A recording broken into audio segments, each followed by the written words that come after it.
আপনার অ্যান্ড্রয়েড মোবাইলটি যদি আপনি ফাস্ট করে নিতে চান সেক্ষেত্রে আজকের এই ভিডিওটি আপনার জন্য। আমাদের অনেকের ফোন দেখা যায় এমনিতেই হ্যাং করে এবং কি ফোন অনেক স্লো হয়ে গেছে, ফোন চালা আপনার কখনো কোনো ধরনের মজাই পাচ্ছেন না। তো আপনার পুরাতন মোবাইলটি কিভাবে আপনারা ফাস্ট করে নেবেন আজকের এই ভিডিওটির মাধ্যমে আমি আপনাদেরকে এটা দেখাবো। তো এই কাজটি করার জন্য প্রথমে আপনাদের যে কাজটি করতে হবে, ফোনের ডায়াল প্যাডে চলে আসবেন। ফোনের ডায়াল প্যাডে আসার পর *9900# দিয়ে ক্লিক করবেন। তারপর আপনাদের সামনে জাস্ট এরকম চলে আসবে। তারপর এখান থেকে আপনাদের যে কাজটি করতে হবে, এখানে টাচ করে এখান থেকে জাস্ট ওকে বাটনটিতে ক্লিক করে দিবেন। তাহলে কিন্তু আপনাদের কাজ শেষ। এখানে টাচ করে ওকে বাটনে ক্লিক করলে আপনাদের কাজ শেষ। আপনাদের ফোন আগের তুলনায় অনেক ফাস্ট হয়ে যাবে।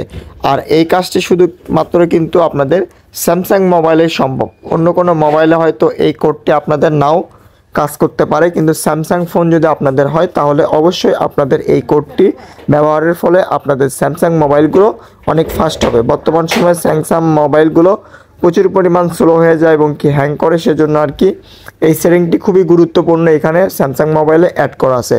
তো আপনারা অনেকে হয়তো বা জানেন না, তো আপনাদের যাদের মোবাইল স্যামসাং তারা অবশ্যই এই সেটিংটি করে নেবেন, তাহলে আপনাদের মোবাইলটি আগের তুলনায় অনেক ফাস্ট হয়ে যাবে। তো ভিউয়ার্স, আশা করি বুঝতে পারছেন। তো আজকের ভিডিওটি এই পর্যন্ত। এই ভিডিওটি কেমন হয়েছে অবশ্যই কমেন্ট করে জানাবেন। আমাদের চ্যানেল নতুন হলে অবশ্যই চ্যানেলটি সাবস্ক্রাইব করে রাখবেন।